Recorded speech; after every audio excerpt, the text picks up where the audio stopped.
በብዙ ቦታ አስተላልፈዋል። የሚሆነውንና የሚባለውን መደረግ ያለበትን ሲናገሩ የነበሩ ነዎት። በዚህ ክብር እንሰጣለን።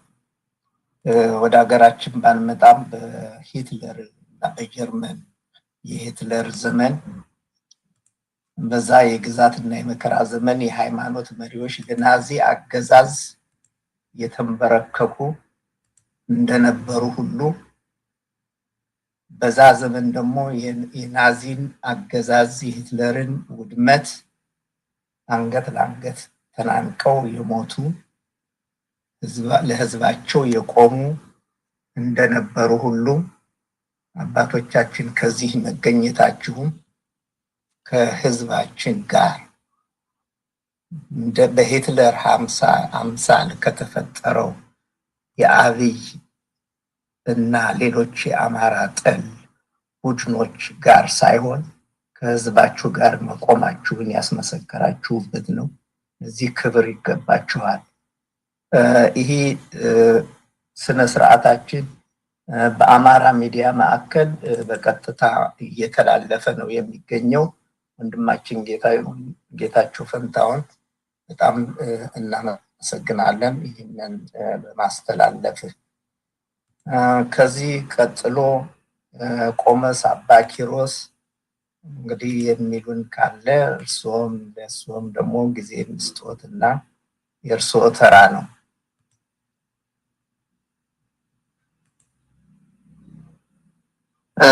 አመሰግናለሁ። እግዚአብሔር ይስጥልኝ።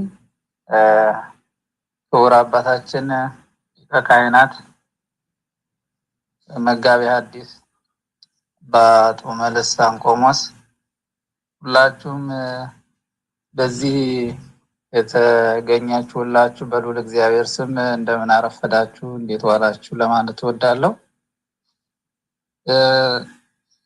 እኔ ብዙ አልናገርም። በእውነቱ ያው መጋቤ ሐዲስ ጥሩ አድርገው ገልጸዋል። ሁላችን እያለንበት ያው የሚሰማን ስሜት ከባድ ነው። ነገር ግን አንድነት፣ ህብረት በዚህ ሰዓት አስፈላጊ ነውና ዋናው እኔ ማስተላለፍ የምንፈልገው አንድነት ካለ፣ ህብረት ካለ፣ አንድ ላይ ከሆን መከራው የህዝባችን መከራ ያጥራል። አንድነት ከሌለን፣ ህብረት ከሌለን ግን መከራው እየተራዘመ ነው ሄደውና እጅግ በጣም በየዕለቱ የምንሰማው በየዕለቱ የምናየው ነገር ሁሉ የአማራ መከራ እጅግ በጣም እየረቀቀ በጣም እየባሰ ነው የሄደውና ለዚህ ደግሞ ህብረት ከሌለን አስተዋጽኦ እያደረግን ነው ያለ ነው ማለት ነው እና ህብረት ቢኖረን አንድነት ህዝቡ በተለይ በውጭ ያለው ህዝብ በተለይ በውጭ ያለው አማራ ማህበረሰብ በአንድነት በህብረት ሆኖ ልቅሶውን ሐዘኑን እንዲሁ ወደ መንግስታት ወደ ተቋማት ሁሉ ሂዶ አቤት ለማለትም በህብረት በአንድነት አንድ ልብ ሆነን ቢሰራ ህዝቡ በተለይ ምሁራኑ በዚህ ትልቅ አስተዋጽኦ ቢያደርጉ የተሻለ ነገር ነው። መሬት ላይ ላሉት ትልቅ ስራ የሆነባቸው ምናልባት በውጭ ያለው ዲያስፖራ ብዙ ያው የረዳ ይመስላል። ነገር ግን ደግሞ ብዙ እንቅፋቶች እንሰማለን እና በዛ ምክንያት ነው በውስጣችን እያዘን ብዙዎቻችን ያው እንግዲህ ዝም ብለን ያለ ነው እና ህብረት አንድነት አስፈላጊ ነው የሚል መልእክት ነው ማስተላለፍ እንፈልገው። በእውነቱ ይሄ ፕሮግራም አሁን ያዘጋጃችሁት በእውነቱ ልትመሰገኑ ይገባል። አስፈላጊ ጊዜ ነው። ሁልጊዜም ማዘን ለህዝባችን፣ ሁልጊዜም ቢሆን ማልቀስ፣ ሁልጊዜም ለነሱ ለሞቱት ምን ጊዜም ቢሆን በህይወታችን አንረሳቸው። ነገር ግን መከራው እንዲያጠር ደግሞ እኛ ምን ማድረግ አለብን የሚለውን ከቀን ቀን እየባሰ ነው የሄደው እና ይህን ለማሳጠር ህብረት፣ አንድነት አስፈላጊ ነው። በእውነቱ መጋቢ ሐዲስ እንዳነሱት ደግሞ ዋናው ነገር ለትግል ወሳኙ ኢኮኖሚ ነው፣ ገንዘብ ነው እና በዚህ በአማራው በኩል ያለው የቤተ ክርስቲያን አስተዳደር ሆነ ማንኛውም ነገር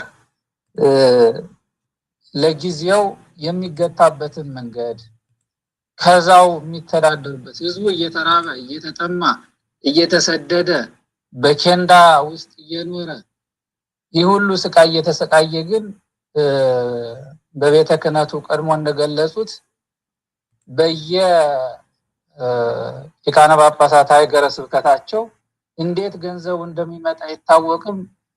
በ20 በ30 ሚሊዮን ብር በ50 በመቶ ሚሊዮን ብር ነው ከአማራ ክልል እየመጣ ወደ ጠቅላይ ቤተ ክህነት ቋት የሚገባው። ያ ደግሞ ተመልሶ እንደገና ቀድሞ አባታችን እንዳሉት ተመልሶ ለመከላከያ ነው እንደገና በተዘዋዋሪ የሚሰጥ። ያ መከላከያ ማለት ደግሞ ሂዶ አማራውን የሚገድልበት ነው እና ይህ ነገር የሚቆምበትን ሲስተም መዘርጋት አለበት። ሁላችን መተባበር አለብን።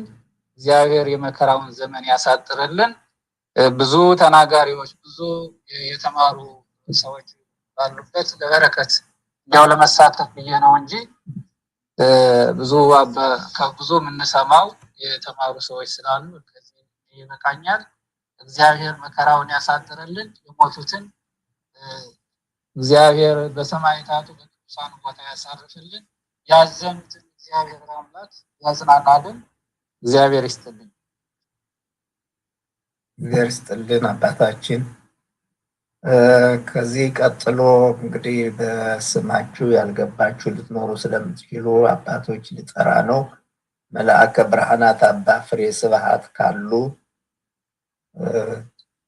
የሚቀጥለውን ለእርሶ እሰጣለሁ።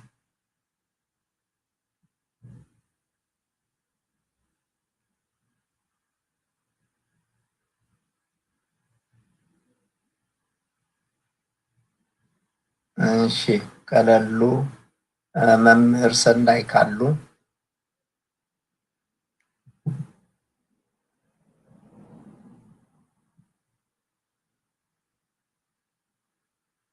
ፓስተር ያሬድ ወይም ፓስተር እሸቱ ካላችሁ ስማችሁን ያልጠራው አባቶች ካላችሁ መድረኩን ለእናንተ ልስጥ።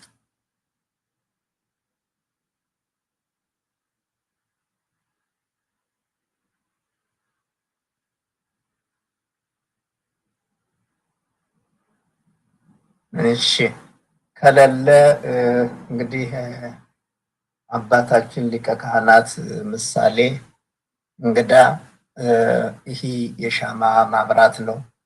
ቀደም ሲል እንዳሉት ከአንድ ላይ ብንገናኝ ኖሮ ጥሩ ነበር።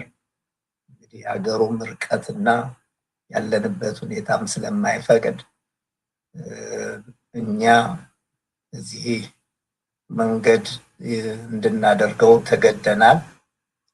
ይህ ዘመቻ በእኛ በካናዳ ብቻ የሚካሄድ ሳይሆን በአሜሪካ፣ በአውስትራሊያ ዛሬም አለ፣ አውስትራሊያ ውስጥ አለ፣ ኒውዚላንድ አለ፣ በአውሮፓ በተለያዩ ከተሞች፣ በአፍሪካም፣ በሳውዝ አፍሪካ፣ በእስራኤል የሚደረግ ዘመቻ ነው።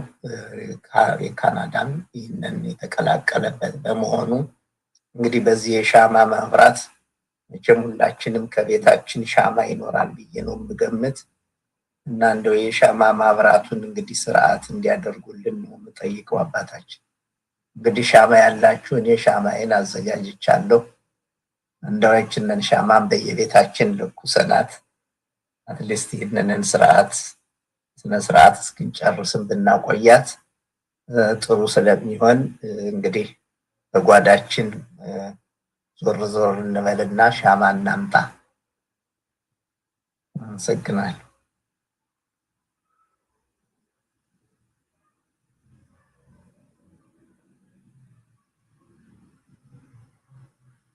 ትንሽ እናገር የምፈልገው አለኝ። ጥሩ አለ።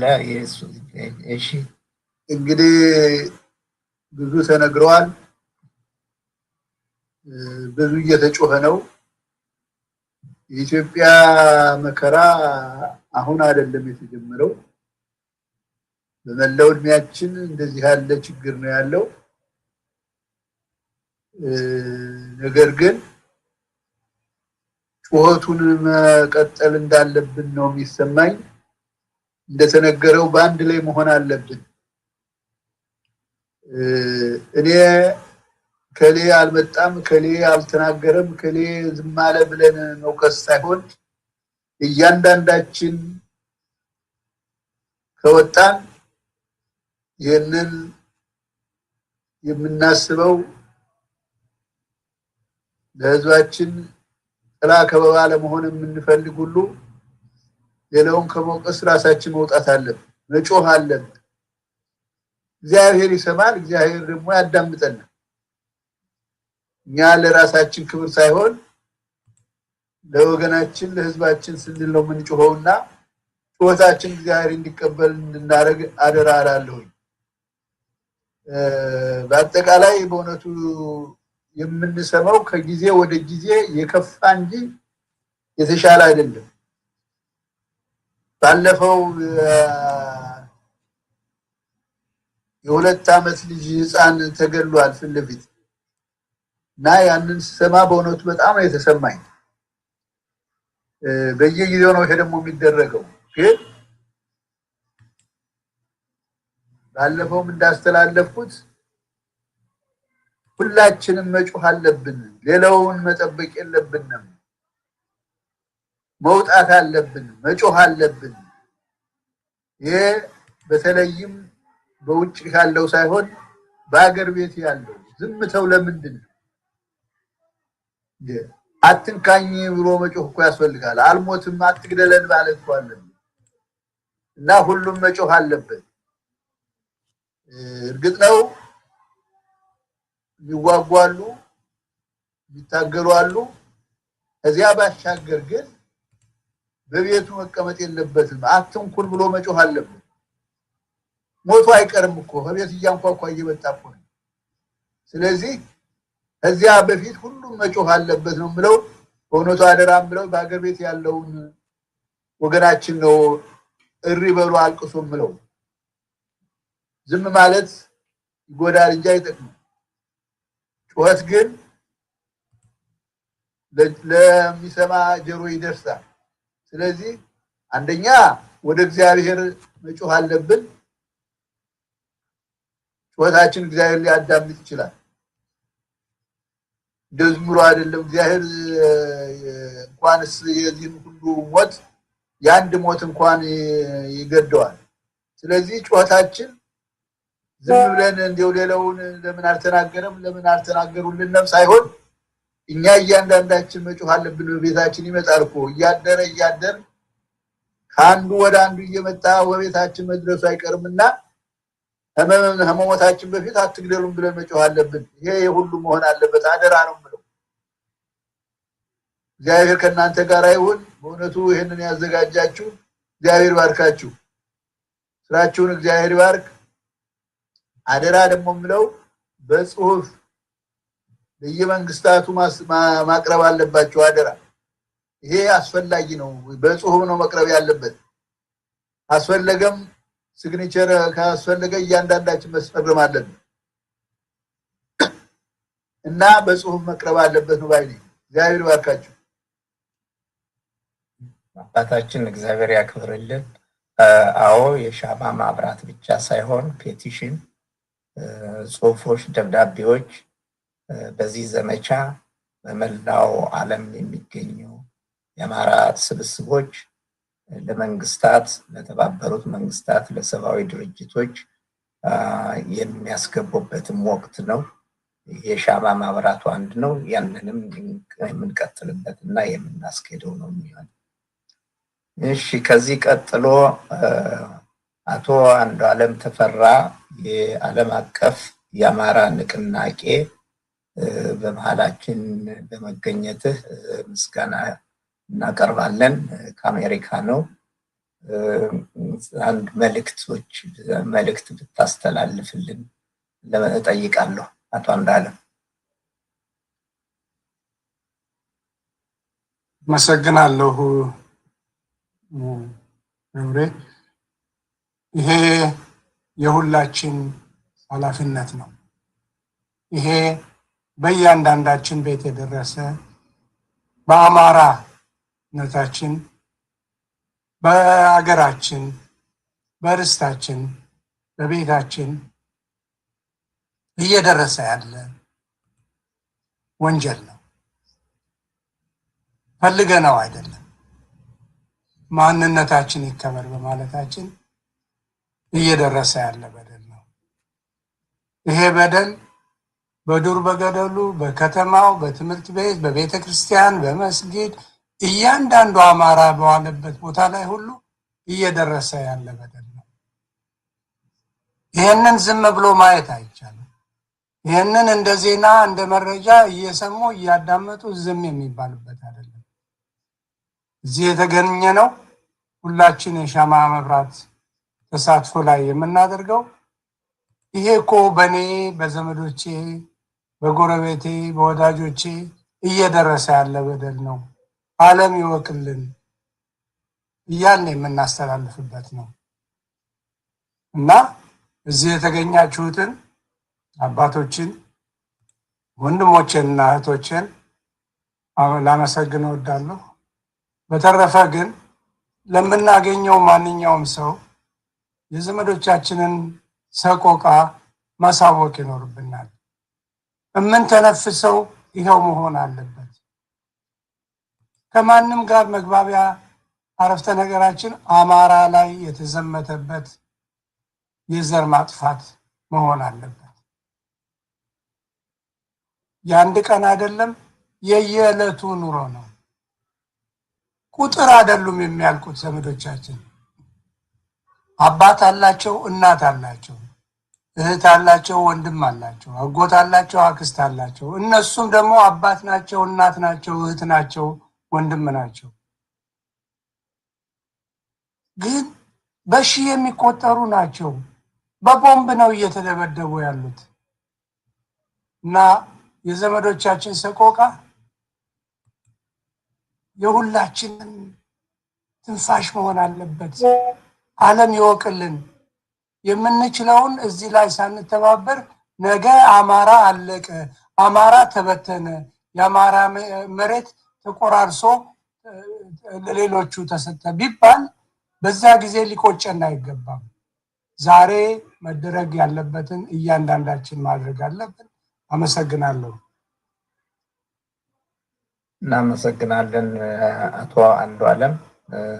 ጥሩ መልእክት ነው። ሁላችንም ኃላፊነት ያለብንና ማድረግ ያለብን እንደሆነ ለአል እንደው ከዚህ ቀጥሎ አንድ ቀደም ብለው ከገባቸው ቀደም ብለው ይህንን መከራ እንደሚመጣ ያወቁትን የጄኔራሉን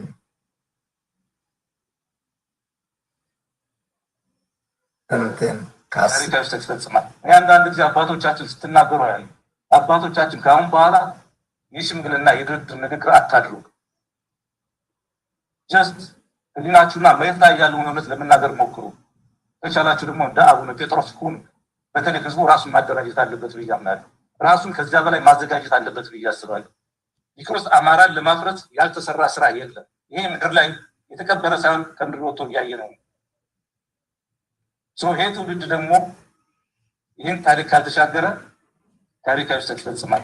አንዳንድ ጊዜ አባቶቻችን ስትናገሩ ያለ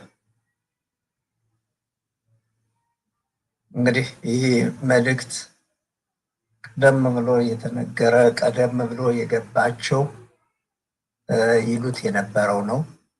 እንደው ለሁላችንን እንደ ማስታወሻ እንደ ትልቅ መልእክትና አሁንም ለመሰባሰባችን ትልቅ ግብ ሊሆን የሚችል ብዙ መልእክቶች አሉ። እንግዲህ ይሄ አንዱ ነው ባጭሩ። ከዚህ ቀጥሎ አቶ ወሰን ገብተህ ከሆነ አቶ ወሰን በካናዳ የአማራ ማህበረሰብ ህብረት ሊቀመንበር፣ ባለፉት 2 ዓመት ደግሞ በዓለም አቀፍ የአማራ ንቅናቄ ሊቀመንበር የነበረ ወንድማችን እንግዲህ የምትለው ካለ ለአንተ መድረኩን ልስጥ። እሺ፣ በጣም አመሰግናለሁ። ገብሬ ይሰማል? ድምጼ ይሰማል? መልካም። እንግዲህ ይህ ዝግጅት ለዘመናት በአማራ ህዝባችን ላይ እየተካሄደ ያለውን የዘር ማጥፋት ዘመቻ ድምፅ ለመሆን በተለይም ደግሞ በቅርብ በወገኖቻችን ላይ ያላቋረጠ የድሮን የአውሮፕላን እና መሰል ከባድ ጥቃቶች እየተፈጸሙበት ባለበት ሰዓት ከዛም ባለፈ በእህቶቻችን ላይ ዘግናኝ የሆነ ጾታዊ ጥቃት አካቶ ብዙ ግፎች እየተፈጸመበት ያለ ነው። ሁላችን በተለያዩ ሚዲያዎች የምንከታተለው ስለሆነ ብዙ እዛ ላይ የምለው ነገር ባይኖርም በዋናነት ግን እንደ ዓለም አቀፍ የአማራ ስብስብ በተለይም ደግሞ በካናዳ ያሉ አማራዎችን እና ሀገር ወዳድ ኢትዮጵያውያንን እንዲሁም አጋር የሆኑ ወገኖችን አንድ ላይ አካቶ ድምፅ መሆን አንዱ ዓላማችን፣ አንዱ ተግባራችን ነው። በዚህ የሻማ ማብራት ላይ ለተገኛችሁ ወገኖች በሙሉ በቅድሚያ በካሳ ስም የጠበቀ ምስጋናዬን አቀርባለሁ። አባታችን ሊቀ ካህናት ምሳሌ፣ አባታችን አባ ጽመልሳን፣ አባታችን አባ ኪሮስ እና ሌሎች አባቶች፣ ወንድሞች፣ እህቶች በዚህ በመገኘታችሁ እና ለህዝባችን ድምፅ በመሆናችሁ አሁንም በድጋሚ አመሰግናለሁ። ይሄ ሁላችሁም እንዳላችሁት በዛሬ በሰዓታት በሚቆጠሩ ሻማ ማብራት ብቻ የሚወሰን ተግባር አይደለም። ከዚህ በፊት መጠነኛ ጥረቶች ቢደረጉም የበለጠ ችግሩን የሚመጥን ለችግሩ ዘላቂ ምላሽ ሊሰጥ የሚችል ድምፅ ማሰማት፣ አቅም መገንባት በዲፕሎማሲውም ይሁን በተግባራዊ የሆኑ ስራዎች በመስራት ላይ ብዙ ይጠበቅብናል። ንቅናቄ ትግል ሲባል ዋነኛ ባህሪው የረጅም ዘመን የረጅም ጊዜ ይህን መሰለ የዘር ማጥፋትን በአጭር ጊዜ ልንቋቋመው አንችልም። ሆኖም ግን የአማራው ትግል የአማራው ንቅናቄ ባለፉት 3 ዓመታት በተለይም ደግሞ በፋኖቹ መስዋዕትነት የአማራ ትግል የደረሰበትን ሁኔታ ስናይ በጣም ተስፋ የሚሰጥ ነው። ይህንን እንግዲህ ግብ ማድረስ አለብን። ይሄ የዛ አንድ በጣም ውስን የሆነ አካል ነውና በድጋሚ አባቶቻችን በተለይ ተገኝታችሁ በቡራኬ ስለጀመራችሁት በጸሎት ስለጀመራችሁት በጣም እናመሰግናለን። እግዚአብሔር ይስጥልን። ሌሎቻችን ወንድሞች ፕሮግራሙ ይቀጥላል። ቀደም ሲል በመርሃ ግብሩ እንደተገለጸውና አሁንም ስልክ እየደወል ሌሎች ወንድሞች እህቶች እንዲገቡ እንዲከታተሉ አድርጉ። ከወዲሁ ግን ካህናት ምሳሌ፣ አባ ጽምልሳና አባ ኪሮስ እንዲሁም ሌሎች ምናልባት ድምጻችሁን እስካሁን ያልሰማነው ወንድሞች እና አባቶች ካላችሁ ሁላችሁንም የዓለም አቀፍ የአማራ ንቅናቄ ፕሬዚዳንት አቶ አንዱዓለምንም ሁላችሁንም በጣም አመሰግናለሁ። አቶ ገብሬ። እሺ፣ አመሰግናለሁ። የሚቀጥለው ተናጋሪያችን ዶክተር ሮቤል አለሙ ነው። ዶክተር ሮቤል አለሙ የአማራ ማህበር በአሜሪካ AAA የኮሚኒኬሽን ዳይሬክተር ነው። ወጣት ዶክተር ሮቤል አለሙ በአማራ ትግል ውስጥ አሁን በ2 በ3 ዓመት የተመሰረተ ድርጅት ሳይሆን ይህ ድርጅት ገና ወያኔ ወደ መቀሌ ሳትገባ ጀምሮ ምናልባትም 99% አማራ አይ እኛ ኢትዮጵያ እንጂ አማራ አትበሉብን፣ አማራ አትበሉ በሚባልበት ዘመን ይህን የአድቮካሲ እና የዲፕሎማሲ ስራ በሚዲያ ሳይሆን በመረጃና በማስረጃ ኢትዮጵያ ውስጥ መሬት ውስጥ ባሉ ወንድሞችና እህቶች በአማራ ላይ የሚደረገውን የዘር ማጥፋት የዘር ማጽዳት ዶኩመንት በማድረግ ለዓለም መንግስታት ለሰብአዊ መብቶች ሲሟገት ከነበሩት ወንድማችን ነው። ይሄ ትሪፕል ኤ በጥቂት ምሁራን ከፍተኛ ስራ የሚሰራ ነው። አንዳንዴ በዜና ከምንሰማቸው ባሻገር የነሱን መረጃ መስማትን ደግሞ የችግራችን ከፍተኛ ደረጃ መድረሱንና የችግራችን ቀላል አለመሆኑን ለመረዳት የሚያስችል ስለሆነ በዛ ላይ የትሪፕል ኤን ስራና እዚህ ጉዳይ የሚደረጉ እንቅስቃሴዎችን ላይ እንዲናገር ጋብዘነው ነው። ዶክተር ሮቤል እንኳን ደህና መጣ። መድረኩ ያንተ ነው። Thank you so much for that introduction, Ato Gabre. Thank you so much to the organizers of this Candlelight Vigil event. Unfortunately, my Amarinya is not very good, so I'm going to be delivering some remarks in English. I hope that's not a problem. Please forgive me. But just to speak a little bit about our organization, the Amhara Association of America is a civic organization based in Charlotte, North Carolina. However, we have members in Canada as well, including myself. For a long time, we've worked closely with organizations like CASA, like IAM. Actually, AAA is a founding member of IAM and FANA. And with that being said, I just want to thank the representatives from these organizations for being here. This is a solemn event, but it's great to see so many people here to take this opportunity to remember the victims of this genocide that's been taking place. And as you all know, over the past 5 years or so, and really over the past 8 years since Prime Minister Abiy came into office, the violence, persecution, and the oppression against ethnic Amhara communities, against followers of the Orthodox Church throughout the country have faced an unrelenting genocidal campaign. And this has intensified over time. Organizations like ours have tried to document it, but I think it's very important to echo what Ato Andualim had said. These are not just numbers, these are individuals, these are people. To those who have family members who have been affected by what's been happening in the recent years, I really wish you condolences. May God be with you. I know it's a very difficult experience. What we do started because we saw what was happening in some corners of the country, and with the understanding that this was going to spread to other parts of the country and eventually engulf people for their identity throughout the country. We tried to mobilize, and we've done a number of activities, from documenting what's been going on to organizing meetings with different representatives at the Congress level, ministers, foreign embassies, and so on and so forth. And I think this is something that we need to continue to do. So I encourage those of you who are looking to get involved to please reach out.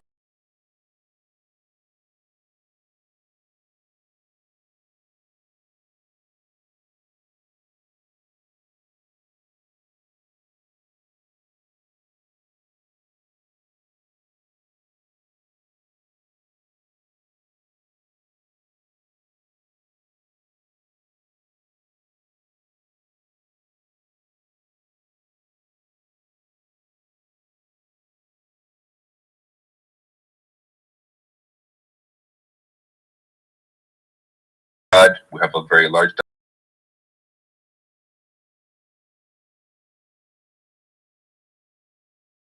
but more is needed. We need to do more. We need to recruit more people, more young individuals with new ideas, more community members with expertise, professionals. We need to mobilize our human resources. We need to organize ourselves. We need to come together. We need to have difficult conversations about the political situation, because hiding what's happening or refusing to talk about it is not going to resolve the problem. We have to come together. We have to talk, because as we are here on this virtual meeting, what we're gathered here for is continuing. In all corners of Amhara, in all corners of Ethiopia, innocent people, innocent men, women, children have continued to be targeted. And so this is not something that is going to stop on its own by calling for help from external actors. the diplomacy is good, the diplomacy is helpful, but that's not going to solve our problem. Our problem, the solution to our problem lies within ourselves. And so I really wish I could deliver this in Amharic, but my Amharic is not that good, as I said. But I hope my message is clear, because these statistics that we're receiving and that we're documenting demonstrate a very large figure, a figure that actually we have tried to estimate, but is difficult to estimate because it's just been going on for so long, even before Abiy. Under TPLF, it was continuing. Before TPLF, it was continuing. Amhara people have been targeted in Ethiopia for decades, going back to the Second World War, when the fascist Italians invaded. So this is not something new. This is just another generational challenge. The generation before us had a similar challenge. The generation before them had a similar challenge, but this is our time. And so we must rise up to the occasion.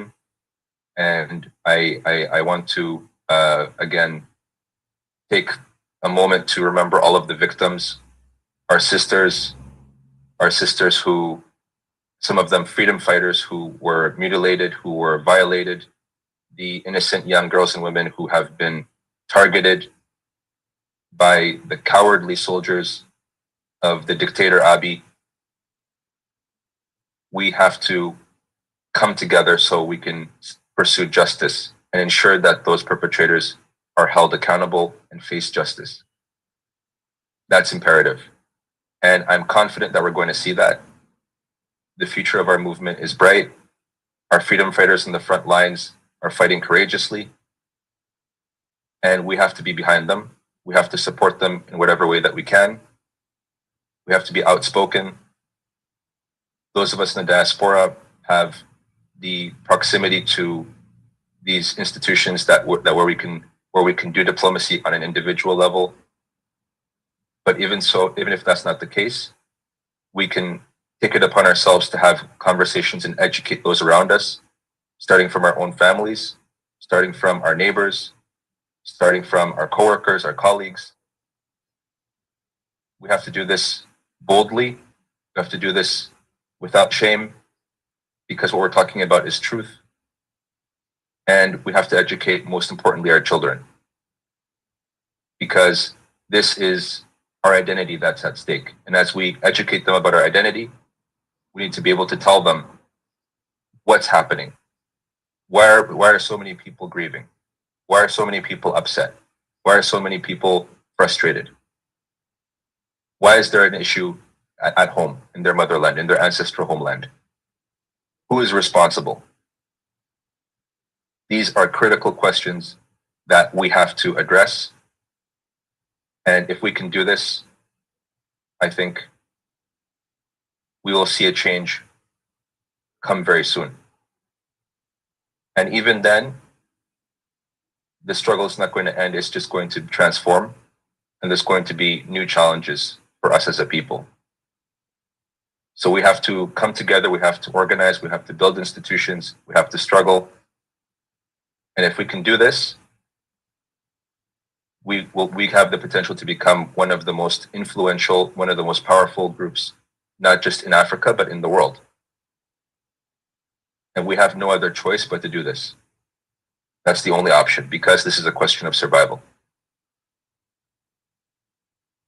So let me stop here. Thank you again to the organizers for giving me this opportunity. And I'm happy to take any questions if that's necessary. Thank you so much. በጣም እናመሰግናለን ዶክተር ሮቤል። እንግዲህ ከዚህ ውስጥ ካለነው መቼም ባልሳሳት ወጣቱ አንተ ነህ ብዬ ነው የምገምተው። ካንተ በታች እድሜ ያለ አይመስለኝም። ሁላችንም ካንተ በላይ ነው እድሜያችን።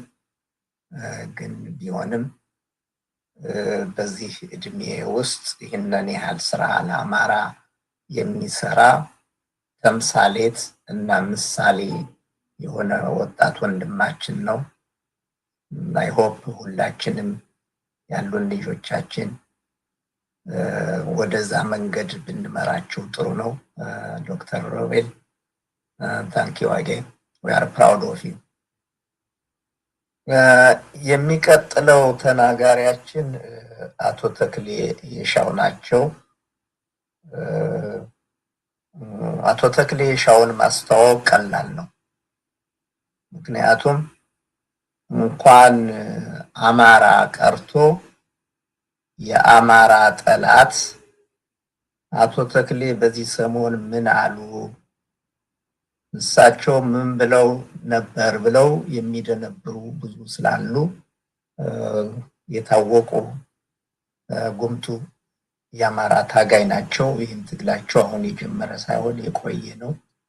አብዛኛው የአማራ ምሁር አማራ ሲሳደድ ሲጨፈጨፍ ድምፁን ባጠፋበት፣ ግማሹም ከአማራ ጠል ቡድኖች እና ኃይሎች ጋር ተሰልፎ አማራን እጅና እግሩን አስሮ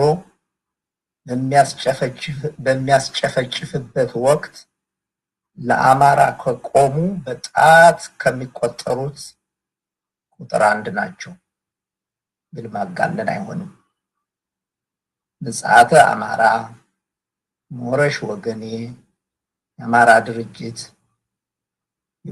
የወያኔንና የኦነጋውያንን አማራ ጠልነት ያጋለጡ ብቻቸውን ሲባዝኑ የነበሩ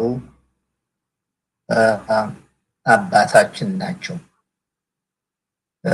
የእሳቸው ንግግር በየቦታው ሲሰማ አንድ ትልቅ ልንገነዘበው ከሚገባው የግራኝ አህመድ ወረራ፣ የኦሮሞ መስፋፋት በ16ኛው ክፍለ ዘመን እንደተፈጸመ ሁሉ ይህም ሊደገም ነው ብለው ሲናገሩ ዓመታትን የቆዩ ናቸው። በእርግጥ ግራኝ አህመድ 16ኛው ክፍለ ዘመን ግራይቨር ከሚባል ጎንደር አካባቢ ከኔ የተወለድኩበት 50 ኪሎ ሜትር ተገደለ ሲባል በአባቶቻችን እና በእናቶቻችን ግራኝ አህመድን ጎንደር ላይ ማሳረፋቸው ትልቅ ክብር ቢኖረውም እንዴት ከዛ ድረስ ደረሰ የሚለው እንግዲህ ጋሽ ተክሌ ሊፈተው የሚችሉት ነው። እና ጋሽ ተክሌ የአማራው አሁን ተነስቷል። የአማራ ትግል ከየት ወደ የት? እኛስ በተለይ ደግሞ እንግዲህ ካናዳ ነው ያለነው። በመላው ዓለም የሚኖረው አማራም ቢሆን በካናዳ ያለነው አማራስ ምን ማድረግ አለብን በሚለው ላይ እንዲናገሩ ነው የጋበዝናቸው። ጋሽ ተክሌ መድረኩ የእርስዎ ነው። ወንድሜ ገብሬ ሰማለሁ። ትሰማለህ? እግዚአብሔር ይስጥልኝ። በመጀመሪያ ደረጃ ሰው መሆን ሰው የጠፋለት ሰው ሆኖ መገኘት ነው። ይህንን የወገኖቻችን እልቂት መከራና ስቃይ ለማስታወስ በዚህ መልክ እንዳናስታውሳቸው እንድናስባቸው አስበን ብቻ ሳይሆን ለቀሪው ለቋሚው ሕዝብ ደግሞ ድምፅም ኃይልም እንድንሆን ላስተባበራችሁ ወገኖች በዚህ የታደማችሁ እንደምዋላችሁ። የተሰጠኝ ርዕስ እንደተገለጸው የአማራ የህልውና ትግል ከየት ወደ የት፣ ትግሉ ከሀገር ውጭ ከሚኖረው አማራ እና ከሌሎች ምን ይጠብቃል የሚል ነው። አማራ በማንነቱ መገደል መጨፍጨፍና መሳደድ ከጀመረ 497 ዓመታት አልፈዋል። በታሪክ ሂደት የአማራውና የኦርቶዶክስ ተዋሕዶ ሃይማኖት የጥቃት ኢላማ ሆነው ለክፉ አውሬ መታደን የጀመሩት በ1521 በግራኝ አህመድ ወረራ ዘመን ለ15 ዓመታት በቆየው የግራኝ ወረራ በከፍተኛ ደረጃ የተጨፈጨፈው አማራውና ኦርቶዶክስ ሃይማኖት ተከታይ አማኙ ህዝብ ነው። ገዳሞች፣ ደብሮችና አጥቢያ አብያተ ክርስቲያኖች የወደሙበት፣ አማራ ታድሎ የተጨፈጨፈበት ዘመን ይህ ዘመን አንዱና የመጀመሪያው የአማራ ህልውና አደጋ ውስጥ ገብቶበት የነበረ ዘመን። ሶስተኛው የአማራ ህልውና አደጋ ውስጥ የገባበት ወቅት ቅኝ ገዢዎች ምዕራባውያን አፍሪካን፣ ላቲን አሜሪካንና ኤዥያን ህዝብ በቋሚነት የነሱ ፍላጎት አስፈጻሚ እንዲሆን ስርዓተ መንግስታቸውን፣ ስርዓተ ሃይማኖታቸውን፣ ስርዓተ ባህላቸውን እና ስርዓተ ትምህርታቸውን መቆጣጠር በሚል ስሌት የዘረጉት እርዳታና ድጋፍ መሰል ዝግጅት ኢትዮጵያ እያበሬ ሆይ ሳሩን አየህና ገደውን ሳታይ የሚባለው እውነት ሆኖ የመንግስታችን አደረጃጀትና መርህ ስርዓተ ትምህርታችን፣ ስርዓተ ሃይማኖታችን የምዕራባውያን ተከታይ እንዲሆን የተደረገበት መንገድና ያፈራው ወጣት በዘውዳዊ ስርዓቱ በአማራና በነባር ሃይማኖቶች ላይ ያደረሰውን ጉዳት ዘግይተን ቢሆን ፍሬውን እያየን ነው። አራተኛው የአድዋ ድል ለኢትዮጵያውያን ለጥቁር ህዝብና ለነጻነት ወዳድ ሁሉ የኩራት የአይበገሬነት የጀግንነትና የነጻነት ቀንዲልነትን ያጎናጸፈንን ያህል ለነጩ ዓለም የመጠቃትንና የተደፈርን ስሜትን አግሎ ለበቀል ያዘጋጀ ነበር። ምዕራባውያን የነጩ ዓለም የአድዋን ድል የጣሊያንን በጥቁር ኢትዮጵያ መሸነፍ ብቻ አድርገው አልተቀበሉትም። የተቀበሉት የመላው ዓለም የነጩ መሸነፍ አድርገው ነው የተመለከቱት። ይህም በመሆኑ ሌሎቹን ሀገሮች ነጮች በመናኛ ነገርና በሃይማኖት ሰባኪ የፍላጎታችን ተገዥ ስናደርግ ኢትዮጵያ በኃይል ተሞክራ የነጩን ዓለም ሰራዊት ምን ቢኖራት ነው ለማሸነፍ የበቃችሁ ብለው ጠየቁ። በጥያቄያቸውም አጥጋቢ መልስ ለማግኘት ጥረት አደረጉ። ወጣታቸውም ኢትዮጵያ ረጅም ዘመን ያስቆጠረ የስልጣን ምንጭና የአንድነት ምልክት የሆነ ዘውዳዊ የመንግስት አስተዳደር ስርዓት፣ የዘውዳዊ ስርዓቱ ርዕዮተ ዓለማዊ ክንድ የሆነች የኢትዮጵያ ኦርቶዶክስ ሃይማኖት እና በሃይማኖቱ አጥቢያ ደብረ ዙሪያ የሚደራጅ አማራ የሚባል ነገር መሆናቸው መሆኑን አወቁ። አከታትሎም በ1928 ዓመተ ምህረት ሮማ ፖስካ የተባለ የኦስትሪያ ተወላጅ የጣሊያን ሰላይ ኢትዮጵያ ገብቶ በአማራ በዘውዳዊ ስርዓቱን ኦርቶዶክስ ሃይማኖትን ላይ የጥፋት ዘመቻ ዓለም እንዲያውጅባቸው አቢሲኒያ የባሩድ በርሚል የሚል መጽሐፍ ጽፎ ለዓለም አሰራጨ። ይህ መጽሐፍ በ6 ቋንቋ ተርጉሞ የምዕራባውያን ኢትዮጵያ በሚመለከት የፖሊሲ መመሪያ ሆነ። የሚገርመው የነጮቹ ማመንና መቀበል ሳይሆን በምዕራባውያኑ የትምህርት ስርዓት ተኮትኩቶ ያደገው ኢትዮጵያዊና እናውቃለን የሚለው ወጣት ይህን መጽሐፍ እንዳለ ተቀበለው። ኢትዮጵያንም የብሔረሰቦች እስር ቤት ናት ብሎ ቆመ። አሳሪውም አማራ እንደሆነ ሰበከ። ይህም ወደ 5ኛው የአማራ ህልውና አደጋ ክፍል ያሸጋግረናል። 5ኛው የአማራ ህልውና አደጋ የተጋረጠው በአብዮተኛው ትውልድ ዘመን ነው።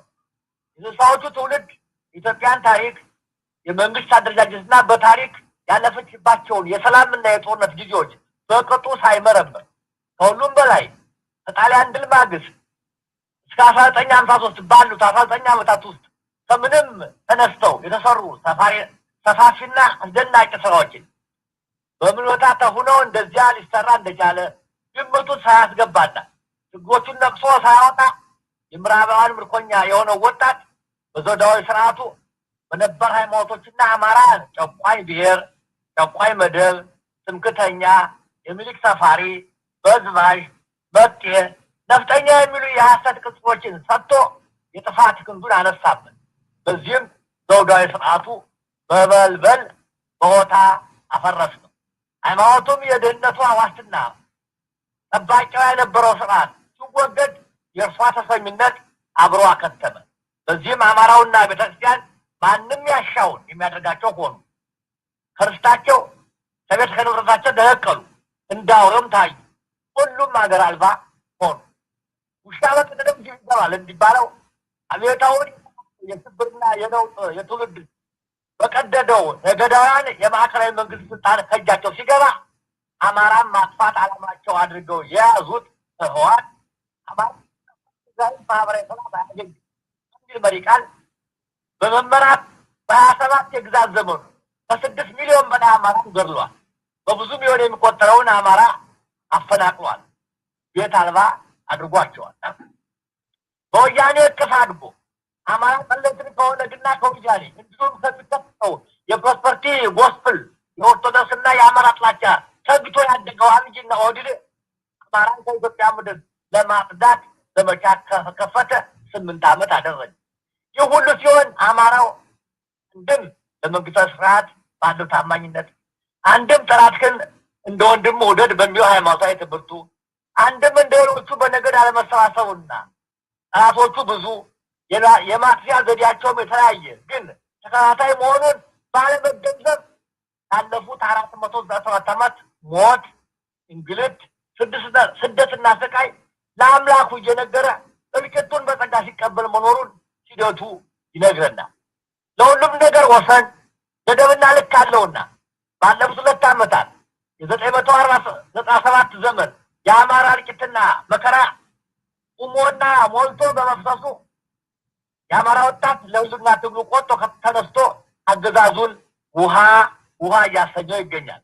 የፋኖ እንቅስቃሴና ያስመዘገበው ድል በታሪክ አስደማሚና ታምራዊ የሚባል ነው። ድርጅት ሳይፈጥር መዋቅር ሳይኖረው ወጥ አመራር ሳይዝ የዲፕሎማሲና የቁሳቁስ ድጋፍ የሚሰጠው የውጭ መንግስት ተደፋ ሳይኖረው የአማራን ህዝብ ስንቁ፣ ትጥቁ፣ ምሽግና ምግቡ አድርጎ ለደረሰበት የትግል ምዕራፍ መድረስ መቻል ከታምርም በላይ ታምር ነው። አማራ ሳይጨርስ አይጀምርምና በፋኖ ትግል የሚመራ የህልውና አደጋ ይቀለበሳል። አማራው በአባቶች ቤተ መንግስት ዳግም ተመልሶ ታምር ይሰራል። ይሁን እንዲሆን ግን ከኢትዮጵያ ውጭ የሚኖረው አማራ በሀሳብ፣ በገንዘብ፣ በአድቮኬሲና በዲፕሎማሲ እንዲሁም በመረጃ ስርጭትና በፕሮፓጋንዳ ስራ ለፋኖ አጋር ብቻ ሳይሆን ሆኖ መቆም ይጠበቅበታል። ይህ የሚሆነው ግን እያንዳንዱ አማራ ነኝ የሚል እውነተኛ አማራ ሆኖ ሲወጣና ከባዕዲንና ከግንቦቴዎች አመለካከት ጸድቶ ሲቆም ነው። ከአስመሳይ ኢትዮጵያኒስቶች አመለካከት ሲጸዳ ነው። አማራው ለድል የሚመጣው በአማራነቱ ሲቆም ነው። አመሰግናለሁ። በጣም እናመሰግናለን ጋሽ ተክሌ። እንግዲህ የአማራው ችግር ትናንት ያልተፈጠረ መሆኑን የአማራው ጠላቶች ታሪካዊና የውጭ ጭምር መሆናቸውንና ረዘም ያለ ዓመታትን ያሳለፈ መሆኑን በተለይ አንዳንዶቻችን ይሄ የጀመረው አብይ ከመጣ ነው ወይም ወያኔ ከመጣ ነው የሚለውን በሰፊው ያለመረዳት ችግር እነሱ አባቶቻቸው አያቶቻቸው የጀመሩትን ለማስፈጸም የመጡ ናቸው እንጂ እነ አብይ አዲስ የጀመሩት አለመሆኑን ነው አስረግጠ ያስረዳል።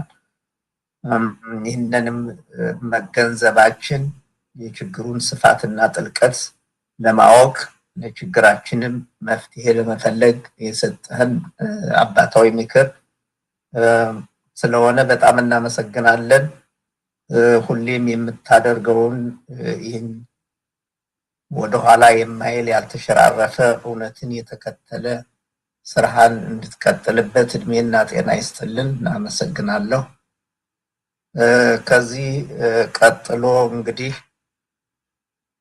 ጥያቄ ያለው ካለ ለዶክተር ሮቤልና ለጋሽ ተክሌ 1-2 ጥያቄ ካለ እንቀበላለን። ከሌለ እንግዲህ ወደ ስርዓታችን ወደ ማጠናቀቁ አካባቢ ነን። ጥያቄ ካለ ግን አስተያየት ወይም ጥያቄ ያለው ካለ ለዶክተር ሮቤል ወይም ለጋሽ ተክሌ።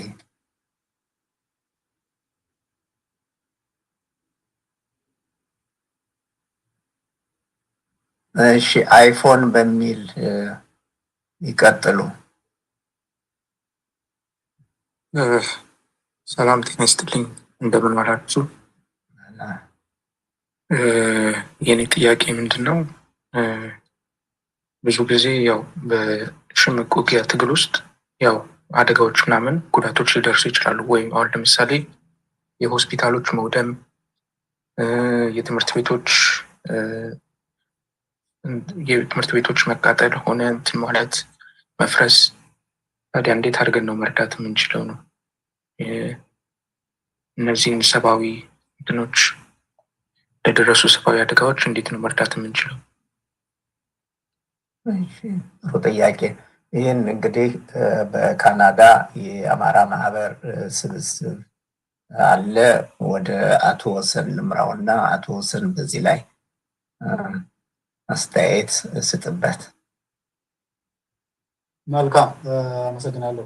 ይሄ እንግዲህ መሰረታዊ ጥያቄ ነው። በተለይም በውጭ የተደራጀን አማሮችና ህጋዊ የሆኑ ተቋማትን በያለንበት ሀገር መስርተን የምንቀሳቀስ በካናዳ ለምሳሌ ይሄ ካሳ የተመዘገበው በካናዳ ፌዴራል ህግ መሰረት ስለሆነ ህጋዊ የሆኑ የሚጠበቅባቸው አሰራሮች አሉ። በተለይም ዋነኛው ደግሞ በዓላማም በግብም ለአማራው ህዝባችን ልንደርስ የምንችለው አስቸኳይ የሰብአዊ ድጋፍ በማድረግ ነው። ስለዚህ ከዚህ በፊትም ካሳ በርከት ያሉ የድጋፍ ማሰባሰቢያ ስራዎችን ለሰብአዊ ስራ ለሰብአዊ ተግባር በዚሁ በካናዳ ውስጥ እንዲሁም በዓለም አቀፍ ደረጃ በዓለም አቀፍ የአማራ ንቅናቄ በኩል ከዛ በፊትም ደግሞ ብዙዎቻችሁ እንደምታስታውሱት የአማራ የአስቸኳይ ጊዜ እርዳታ ማሰባሰብ ወይም አማራ ኤመርጀንሲ ፈንድ፣ አማራ ሪሃቢሊቴሽን ፈንድ በሚል በርካታ የገንዘብ ማሰባሰብ የድጋፍ ማሰባሰብ ስራዎችን በማድረግ በተለይ በአማራ ህዝባችን ላይ በተለያዩ አካባቢዎች በተለይም ኦሮሚያ በሚባለው አካባቢ በቤኒሻንጉል የከፋ ጥቃት የከፋ የዘር ማጥፋት ጭፍጨፋ ሲፈጸምባቸው የነበሩ ወገኖችን ከመርዳት ጀምሮ በትግራይ ቲፒኤልኤፍ ወረራ በኩል ደግሞ እንደዚሁ በርካታ በመቶ ሺዎች የሚቆጠሩ ወገኖቻችን በተፈናቀሉበት ጊዜ ከፍተኛ የድጋፍ ሰብአዊ ድጋፍ አድርጓል። ካሳ የዛ አንዱ አካል ነው። በድጋፉ አስቸኳይ የምግብ የመድኃኒት የውሃ መጠጥ እንዲሁም ከ40 በላይ የሚሆኑ ዶክተሮችን በፈቃደኝነት የተሰባሰቡትን በማስተባበር በተለያዩ ቦታዎች በመሄድ ሕክምና እንዲያደርጉ የጾታ ጥቃት ለደረሰባቸው እህቶችና እናቶች አስቸኳይ የሆነ የስነ ልቦናና የሕክምና ድጋፍ እንዲያደርግ እና መሰል በርካታ ስራዎች ተሰርተዋል። እንግዲህ እነዚህ ሁሉ የሚሰሩት በያለንበት ሀገር በተመዘገብንባቸው ድርጅቶች ላይ በምናደርገው የገንዘብ ድጋፍ ነው እና አሁን ወንድሜ ያላቀረበው መሰረታዊ የሆነ ጥያቄ በተለይም በውጭ ያለን አማሮች የሚጠበቅብን ትልቁ አንዱ ይሄ ነው። ከአድቮኬሲ እና ከዲፕሎማሲ ከምንለው ውጭ ገንዘብ አቅም አሰባስቦ ሁለገብ የሆነ ድጋፍ ማድረግ ይሄን በያለንበት ከተሞች ባሉ የአማራ ተቋማት የአማራ ማህበራት እየተደረገ ያለ ነው እና በዚሁ መቀጠል ያስፈልጋል። በቅርብ ለምሳሌ እንደምታስታውሱት በተለይ የፋኖ ኃይሎች በተቆጣጠሯቸው ቦታዎች ላይ ከፍተኛ የሆነ ድጋፍ ይጠይቃሉ። የሰብአዊ ድጋፍ እንዲደረግላቸው ማለትም ተፈናቀሉ፣ በድሮን የተመቱ፣ በከባድ መሳሪያ የተጨፈጨፉ ቤተሰቦች፣ ወገኖች አሁን ወንድሜ እንደጠቀስከው ሆስፒታሎች፣ ትምህርት ቤቶች እና መሰል ማህበራዊ ተቋማት ከፍተኛ ችግር ላይ ነው ያሉት። ለዚህ አስቸኳይ ድጋፍ ለማድረግ ካሳም ድጋፍ መጠን ያለውን አቅም በማሟጠጥ ድጋፍ አድርጓል። በዓለም አቀፍ የአማራ ንቅናቄ በኩልም እንደዚህ መጠነኛ ድጋፍ ተደርጓል እና በአጭሩ ይሄን እንደ ሀሳቡን በምን ደረጃ ያለን እንዳለ እንድትረዱት ከማለት አንጻር እንጂ ይህን ድጋፍ ማድረግ የሚቻለው በካሳ በኩል ድጋፍ ማድረግ ይቻላል። የካሳ ባንክ አካውንት አለ። ከዛም ባለፈ ደግሞ በምንኖርባቸው ከተሞች ያሉ ማህበራት በርካታ የትልልቅ የካናዳ ከተሞች ውስጥ የአማራ ተቋማት አሉ። በእነሱ በኩል መሰል ድጋፍ ማድረግ ይቻላል። ይህን ሁሉ አስተባብሮ በተለይ አሁን በከፍተኛ ጭፍጨፋ በሚፈጸምባቸው የአማራ ክልሎች ላይ ላሉ ወገኖች አስቸኳይ ድጋፍ ይደረጋል። ይሄ ነው በአጠቃላይ ያለው። የበለጠ መረጃ ለሚፈልግ ደግሞ ካሳን ከዚህ ላይ አሁን የካሳን ኢሜይል አስቀምጣለሁ። በዛ በኩል ወይም በስልክ በመደወል ማነጋገር እና እንዴት ድጋፍ ማድረግ እንደሚቻል ሀሳብ መስጠትም መደገፍም ይቻላል። አመሰግናለሁ አቶ ገብሬ። ወደ አንተ ልመልሰው። እሺ፣ እናመሰግናለን። ሌላ ጥያቄ ካለ አንድ ሌላ እንቀበላለን።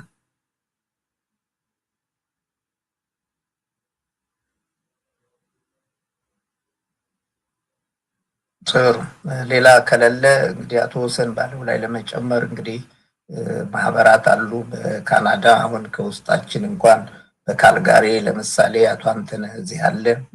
በዛ የጠየቁት ግለሰብም ከዛ ከሆኑ ቶሮንቶ አቶ ወሰን አለ፣ ዶክተር ቴዎድሮስ አለ፣ አቶ ኢያሱ አለ በቶሮንቶ በኩል፣ በለንደን አቶ መስፍን፣ አቶ ዮሴፍ አሉ። እንግዲህ በየከተሞች ልንተዋወቅ ስለምንችል ብዬ ነው።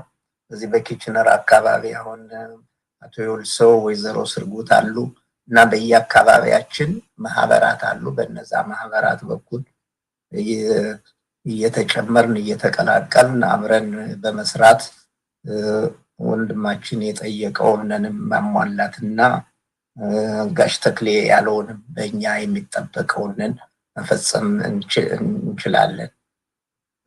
ከዚህ እንግዲህ ሌላ ጥያቄ ከሌለ አባታችን ሊቀ ካህናት እንግዲህ ይህንን ስነ ስርዓት እንዳስጀመሩን ስነ ስርዓቱን ደግሞ በቡራኬ እንዲያስፈጽሙልን እጠይቃለሁ።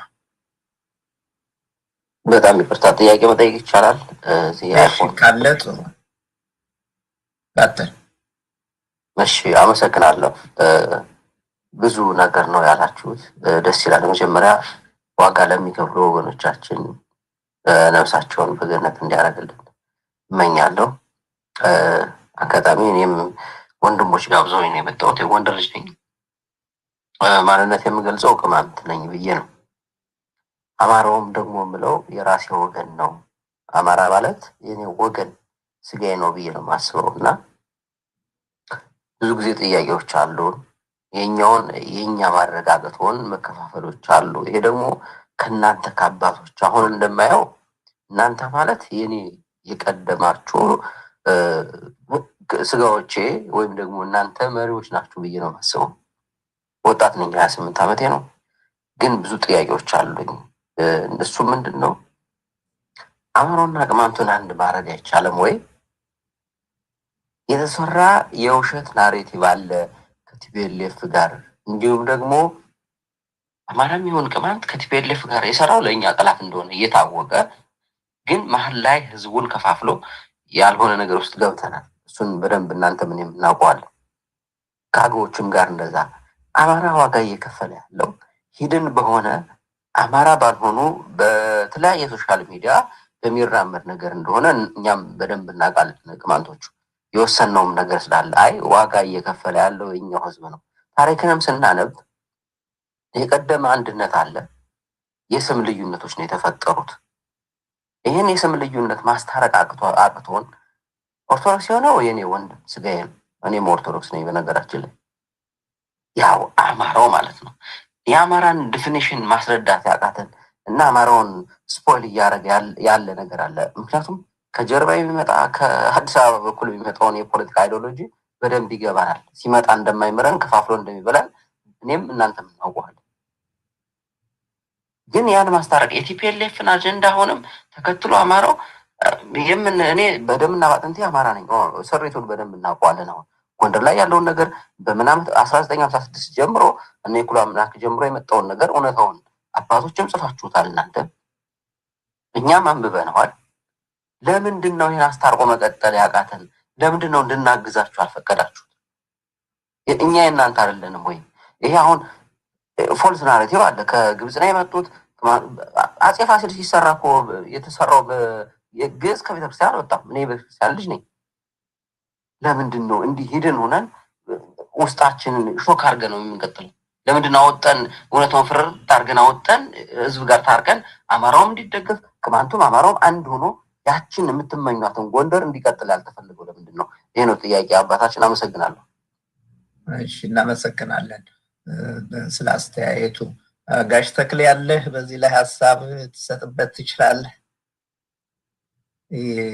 አስተያየት ነው የተሰጠው። አስተያየቱ አግባብ ያለው ነው። እንግዲህ ህዝብን ለመከፋፈል ከፈቀድክልኝ መልስ መስጠት የሚደረግ እንትን አለ። ኦኬ፣ አቶ አንዱ አለም እንደውም አይሰማም ትችላለህ? ቀጥል። እሺ፣ አቶ ገብሬ አልሰማሁም። ሚዩት ነህ? እኔ ሚዩት አይደለሁ። የኔ ነው ያንተን እንትን ያ በሄድሴት ገብቼ ነው። አሁን ይሰማለሁ? አሁን ትሰማለህ። ቀጥል። በጣም ጥሩ ወንድሜ፣ ጥሩ ነጥብ ነው ያነሳው። እኔም እንዳንተ የጎንደር ልጅ ነኝ። አዘዞ ነው ተወልጄ ያደኩ። ባደኩበት ጊዜ ቅማንት የሚለውን ለመጀመሪያ ጊዜ የሰማው በ1956 ዓመተ ምህረት የፓርላማ ምርጫ በሚወዳደሩበት ጊዜ ሰዎች ሲያወሩ እዛው መካከል ተቀምጬ ቅማንት የሚል ነገር ሰምቼም አላውቅም ነበር። ይሄ ማለት ምንድን ነው? በዛ ቦታ ሁላችንም አማራ ነን ብለን በማደጋችን ነው። ቅማንት የሚለውን እንደ ፖለቲካ ማንነት የትግራይ ህዝባዊ ነፃ አውጪ ግንባር ነኝ ባዩ ቡድን አማራ የሚለውንም የፖለቲካ መሳሪያ የሚጠቃ አካል እንደፈጠረው ሁሉ ቅማንት የሚለውን ደግሞ አማራን ለመበጣጠስ ለማዳከም ከሚል የፈጠረው የፖለቲካ ማንነት ነው።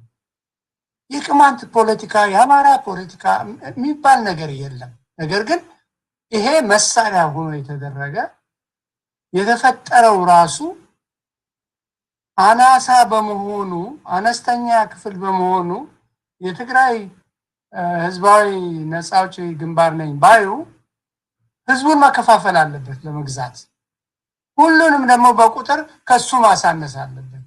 ስለዚህ አማራን እንዴት ነው ማሳነሰው?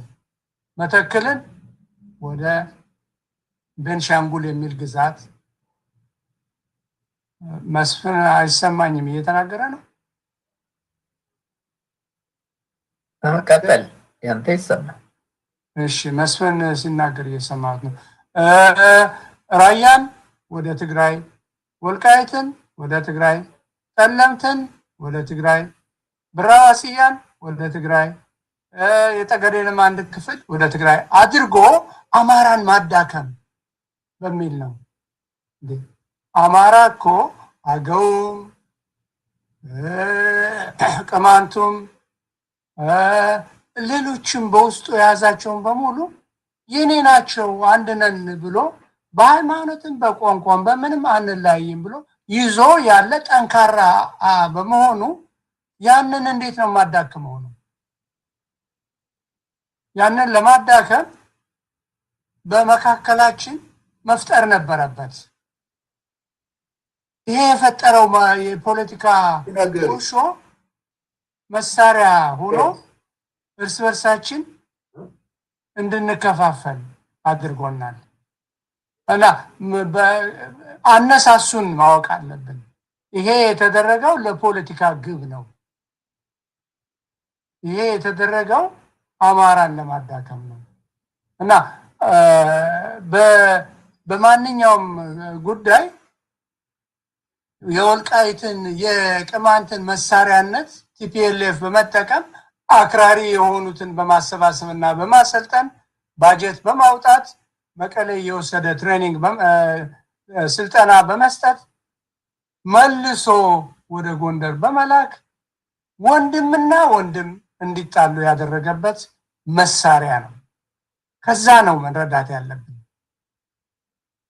እና ለኔ ይህንን ነገር እንዳንተ ያሉ ወንድሞች ከፍ ብለው ወጥተው እንዴ ወንድምና ወንድም ለቅማንት አማራ ነው ወይስ ትግሬ ነው ወይስ ምንድነው ብለን የምናመዛዝንበት ነገር አይደለም። ምክንያቱም ቅማንት አማራ ነው፣ አማራ ቅማንት ነው፣ ቅማንት አማራ ነው። በዛ አይተን ይሄንን የተደረገብንን በመካከላችን መከፋፈያ መሳሪያ አውጥተን መጣል አለብን። አመሰግናለሁ ወንድም። እሺ፣ እናመሰግናለን አቶ አንዱዓለም። አቶ መስፍን ሰላም ሁላችሁ፣ እንደምን አመሻችሁ።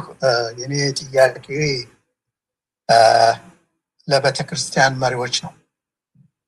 መጀመሪያ እዚህ ቦታ ያያችሁ የቤተ ክርስቲያን መሪዎች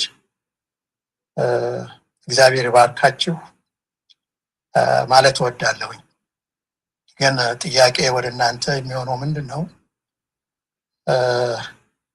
ከታሪክም አንጻር ተነግሯል ተብሏል። በተለይ የቤተ ክርስቲያን መሪዎች ኢትዮጵያን ብሎም አማራን ለመከላከል ታቦት ተሸክመው ጠላት ጋር የተፋለሙበት ጊዜ እንዳለ ታሪክ ይነግረናል። በጣም ግራ የሚገባኝ ምንድን ነው የቤተ ክርስቲያን መሪዎች እንደዚህ ዝምታ የሰፈነበት ምክንያት ከዛሬ ነገ ይሻላል ከዛሬ ነገ ይሻላል ብለን ተስፋ አድርገን ነበር፣ ግን እንዳሰብነውም አልሆነም። በእርግጥ በእኔ በራሴ የምገምታቸው ምክንያቶች አሉ። ያ ግን ለእኔ ለራሴ ነው እንጂ ለሌላ ሕዝብ ሊሆን አይችልም። እና እዚህ የተገኛችው የቤተክርስቲያን መሪዎች ለምንድን ነው ቤተክርስቲያን ዝምታን የመረጠችው? ከኛስ ምን ነገር ትፈልጋላችሁ? የእግዚአብሔር ቃልም ደግሞ ይደግፋችኋል። ለተበደሉ፣ ለተገፉ፣ ለድሃ አደጎች መቆም እንዳለባችሁ መጽሐፍ ቅዱስ ይነግረናል። እና እንደው ከእናንተ አንደበት መስማት የምፈልገው ይሄን ያህል ጭካኔ ነው የምለው። ያውም ሁሉን የሚችለው ሁሉም ማድረግ የሚችለውን አምላክ እናመልካለን እያል ለዚች ዓለም ምድር ለስጋ ድሎት በተለይ ከቤተክርስቲያን መሪዎች ስጋዊ ነገር ይዟቸው እንደዚህ ወደ ኋላ ያጎትታቸው ምክንያት ምንድን ነው? እግዚአብሔርን ሕዝብም አላገለገሉም፣ እግዚአብሔርንም አላገለገሉም፣ ቃሉንም አልደገፉም።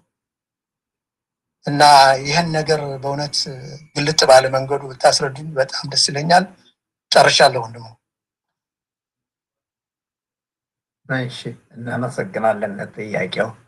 እንግዲህ ከካህናት ወይም አባቶ መልሳ እንግዲህ በዚህ ላይ ጥያቄው ላይ አስተያየት ብትሰጡበት።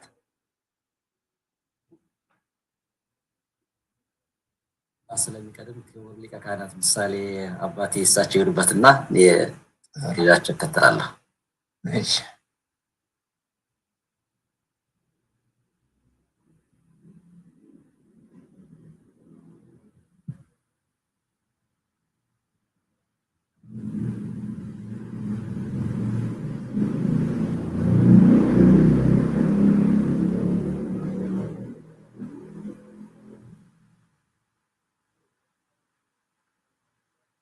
አባ ምሳሌ አሉ እንዴ? አሉ። ኦኬ። ምናልባት አቶ ገብሬ ሚዩት ማድረግ ከቻልክ ከካህናትን ማይክ አንሚዩት እየሞከርኩት ነበር ግን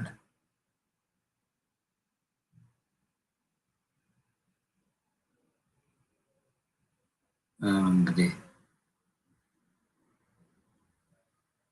ቆይ እስቲ እንጠብቃቸው። አባቶች እንደሆነ እኔም ጥያቄ ነበረኝ በአባቶቹ ጉዳይ ስለ ኦርቶዶክስ ለኛ ወራደስ ለአንተ እስከዚያ ክቡር አባታችን እስከሚመለሱ ቅድም ሀሳብ ስለብሰጥበት ደስ ይለኛል። ይቀጥሉ። የዚያኛው አባታችን እንትን ብለዋል። ይቀጥሉ ሊቀ ካህናት። በመጀመሪያ እየተናገርን እያለን ነው የምንጠየቀው ወይስ ስላልተናገሩት ነው? እና ጥያቄው በትክክል ለእኛን የሚመለከት አይደለም። ዛሬ አይደለም ከዛሬ 40 ምናምን በፊት ጀምሮ በኢትዮጵያ ላይ በሚደርሰው በበረዶ እንኳን ሳያግደን እየተሰለፍን ስንጮህ የነበርን። አሁን ምን ጮሃለን? እስከ እንግዲህ በዚህ ሀገር ቀደምት ከመጡት አንዱ እኔ ነኝ። 40 ወደ 50 ዓመት ሊሆነኝ ነው አሁን እንግዲህ እዚህ ሀገር ከመጣሁ እና ሁለት መንግስት አሳልፍ ያለው 3 መንግስት ማለት ነው ይቻላል ኃይለ ማርያምን ጨምሮ ያ ሁሉ በዚያ ሁሉ ጉዞ ብዙ ችግር ነበር። በደርግ ጊዜ ብዙ መከራ ነበረ። በወያኔ ጊዜ ብዙ መከራ ነበረ። በዚህ በሁለቱ በተለይ በኃይል እንሰለፍ ነበር፣ እንጮህ ነበር። እንግዲህ ከአንድ ቤተክርስቲያን ሁሉ ተስተካክሎ ይውጣ ማለት ተገቢ መስሎ አይታየኝ። ግን ቤተክርስቲያኗ ዝም አላለችም። ዝም አለች የሚባለው በምን ምክንያት እንደሆነ አላውቅም። የሆነ ሆኖ ያሁኑ በደል አይደለም ካህናትን ህፃናትንም ዝም የሚያስል አይደለም። በእውነቱ የሚገደሉት ህፃናቶች ሳይቀሩ ስለሆነ ግን እየተናገሩ አሁን ቆሞስ አባ ቶማስን በየዕለቱ ነው እየወጡ የሚናገሩት። ወጣት ናቸው፣ ለትክክላቸው ሁለዚህ ይናገራሉ። ቤተክርስቲያኗ እኮ ዝም አላለችም። አሁን አባ ቶማስን አይወክሉም ነው እንግዲህ እሳቸው አይወክሉንም ብሎ የተናገረ ካህን አለ። እኔ በበኩሌ እየተናገርን ነው ባይ ነኝ። ነገር ነው በቂ አይደለም። በታሪክ ሁልጊዜም ቢሆን አንድ ህብረተሰብ ውስጥ የተወሰኑ ሰዎች ናቸው በሁሉ በታሪክም ወጥተው የሚናገሩት። እነዚያ አይወክሉም ማለት አይደለም። አቡነ ጴጥሮስ የኢትዮጵያ ኦርቶዶክስ ቤተክርስቲያን አይወክሉልን እንላቸው አንድ በመሆናቸው ይወክሉናል። እኔ ሁልጊዜም የምናገረው ባልተናገሩት ላይ በጮህ ብትተን የተናገሩትን እያመሰገን መጓዝ አለብን ባይ ነኝ። ሌላው ስለ ቅማንት የተነገረውን ትንሽ መናገር እፈልጋለሁ። እንግዲህ ቅማንት የሚባለው የሰማነው አሁን ነው። የጎንደር ቤተመንግስት ሲሰራ ነገስታቱም ራሳቸው አፄ ቴዎድሮስ ከቅማንት ተጋብተዋል። እንደዚህ ያለ ልዩነት አልነበረም። አሁን ግን ጎልቶ ወጣ። ለምን እንደሆነ አላውቅም። ይሄ ቅድም የተነገረው በወያኔ ኢንፍሉዌንስ የተካሄደ ነው እንጂ አንደኛ አማርኛ ተናጋሪ ነው ቅማንቱ፣ በተለይ በጎንደር እና ተጋብቶ የኖረ ነው። ከቅማንት ያልተጋባ የለም። አንድ ላይ የኖረ ህዝብ ነው። አሁን እነዚህ ፖለቲከኞች ናቸው የተባሉ ናቸው ይሄንን ያደረጉት። ህዝቡ መገንዘብ አለብን ማለት ነው። እኛ ልዩነት የለንም። ታሪኩን ወደ ኋላ ሄደን ማየት አለብን። የጎንደር ግንብ ሲገነባ የነበሩ ነገስታቶች የቅማንትና የአማራ ትውልዶች ናቸው የሰሩ፣ ተለይተው አይደለም። ይሄንን ማወቅ ይገባል። በእውነቱ አቶ ተክሌ ቢኖር ጥሩ ነበር። አቶ ተክሌ በዚህ ብዙ ስራ የሰራ ሰው ስለሆነ ይናገር ጥሩ ነበር። አሁን ወጥቷል መሰለኝ እና እግዚአብሔር ይስጥልኝ። ከዚህ በላይ አልናገርም። ይስጥልን አባቴ። አባቶ መልሳን እሺ፣ አመሰግናለሁ። እንግዲህ በሚገባ ክቡር አባታችን ቆሞስ አባ ምሳሌ እንግዳ ሊቀ ካህናት በሚገባ ተናግረዋል። በአጭር ቋንቋ ስብስብ አድርገው ነው የሚናገሩት። እስካሁን ድረስ በወጣትነት እድሜያቸው እስካሁን ድረስ በእርግና ባሉበት ለሚጎዳው ዋጋ ለሚከፍለው ወገናቸው ይጮሃሉ፣ ያስተምራሉ፣ ይናገራሉ። በእድሜ በጤና አምላክ ቅዱሳን እግዚአብሔር ይጠብቅልን። አባታ ያሳጣ አባት ከፊት ካለ ልጅ ይከተላልና እሳቸው ምሳሌ ስለሆኑን ነው ድፍረቱንም ወኔውንም ያገኘ ነው ማለት ነው። እንግዲህ አሁን ክቡር ሊቀ ካህናት እንደገለጹት የሚናገሩትን ስለ ወገናቸው ስለ ቤተክርስቲያን የሚናገሩት አባቶች ብዙ አሉ። እንደ ካናዳ እንደ ኦንታሪዮ ምሳሌያችን እሳቸው ናቸው።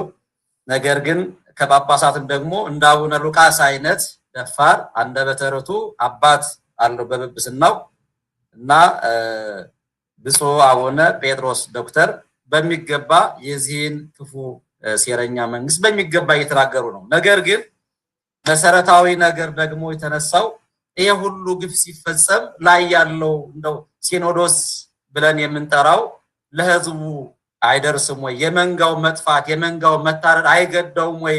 እንዲህ አይነት ጥያቄ ይመስለኛል የመጣው እና እንግዲህ ክቡር ሊቀ ካህናት ምሳሌ እንግዳ አገልግሎታቸው ረጅም ነው። የበለጠ አሁን ደግሞ ውጩን ዓለም ነው የበለጠ እንደው አድምቀው ያዙት ኢትዮጵያ ያለውን ነገር የበለጠ ያውቁታል። ግን አሁን ለምንድነው ያ እዚያ የምናየው ሲኖዶስ የማይናገር? ምንድነው አባቶች ችግራቸው ይመስለኛል። ጥያቄው እንደገባኝ በሶስት ምክንያት ነው ይሄ ጉባኤ እንዲረዳ የምፈልገው።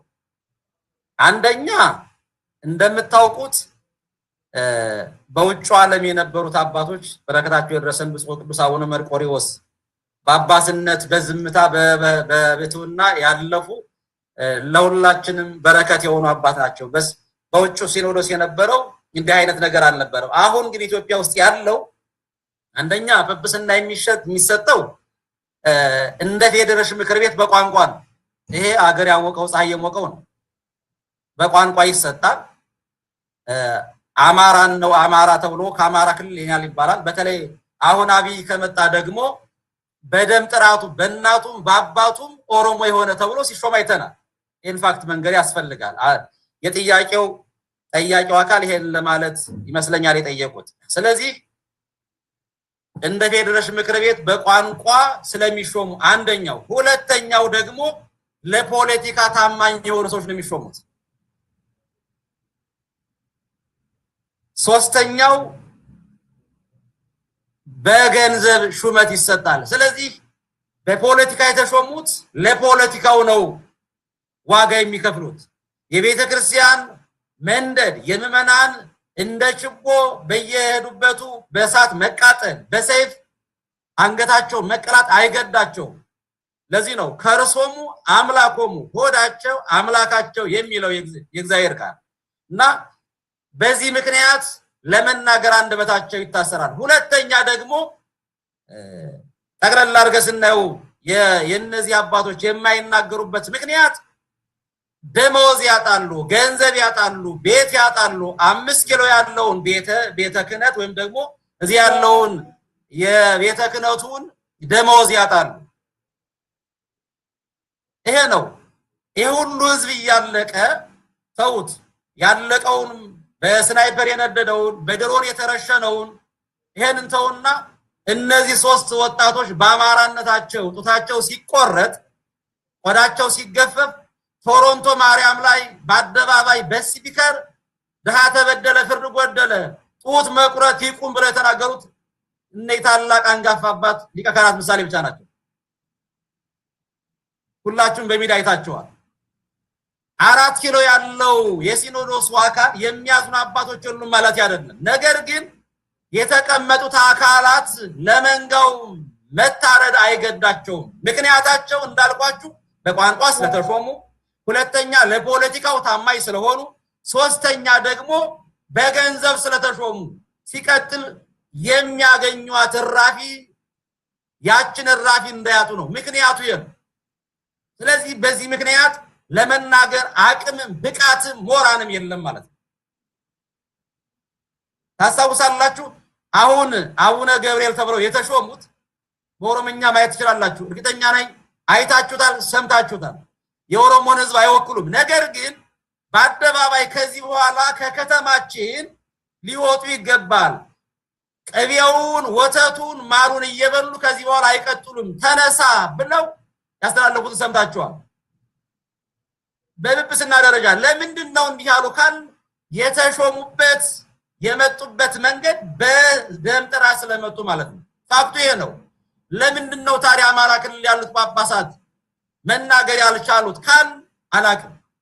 ፍርሃት እንዳልኳችሁ ደሞዝ ማጣት፣ ከ5 ኪሎ ቤተ ክህነት መባረር ሊሆን ይችላል። ግን ከወገን በላይ አይሆንም። ክርስቶስ መስቀል ላይ የዋለው ለወገናችን ቤዛ መሆን ያስፈልጋል። እነዚህ ለመንጋው የማይቆረቆሩ አንደበታቸውን የዘጉ በዝምታ ውስጥ ያሉ አማራ ቢጮህ ምን ያመጣል የሚሉ ከአማራ ክልል በፐርሰንት የጥቅምትን ስብሰባ ወይም ሪፖርት ማየት ትችላላችሁ።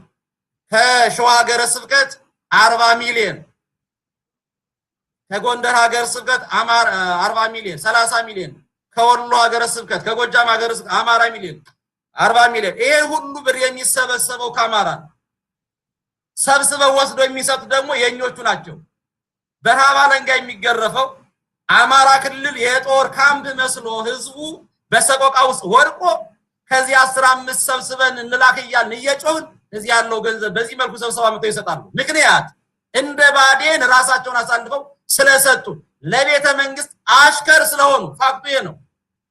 ስለዚህ በዚህ ምክንያት መናገር አይችሉም። ችግሩም ደግሞ የሚናገር ሰው ካለ ለማውገዝ ይሮጣሉ። ይሄ ነው ያለው ሁኔታ። እንደ ክቡር ሊቀ ካህናት በልበ ሙሉነት በእውቀት መናገር የሚችለው ማን ነው? አቡነ ሉቃስ፣ አቡነ ጴጥሮስ። ከዚያ በኋላ ያለ ማን አለ? ከጳጳሳት እኒ ናቸው ያሉት ማለት ነውና አሁን የጥያቄው አካል በዚህ በሶስት ምክንያትና በአራተኛ ደግሞ የዕለት ቁራሽ እንዳይነፈጉ ምክንያቱ ማድረግ ነው። እነዚህ አባቶች ዝም ያሉት መናገር ያልቻሉት ይሄን ይመስላል። ነገር ግን አሁን ለወጣ ስለሆነ በዚህማ እንደው ሐሳብም ተናገር ያለው ይሄ ጉባኤ ሊይዞ የሚገባ ፋኖ በተቆጣጠራቸው አካባቢዎች የአማራ ክልል ፐርሰንት ተሰብስቦ ጠቅላይ ቤተ ክህነት እንዳይሄድ እንዲደረግ ሁላችን ስራ ልንሰራ ይገባል ብዬ አስባለሁ። ለገዳያችን ጥይት መግዣ አሳልፈን ሰጥተን ዋጋ እየከፈልን እያለቀስ መኖር የለብንም። ማልቀስ ሁልጊዜ ማንባት ያማል ልምዳቸው ነው መባል የለብንም።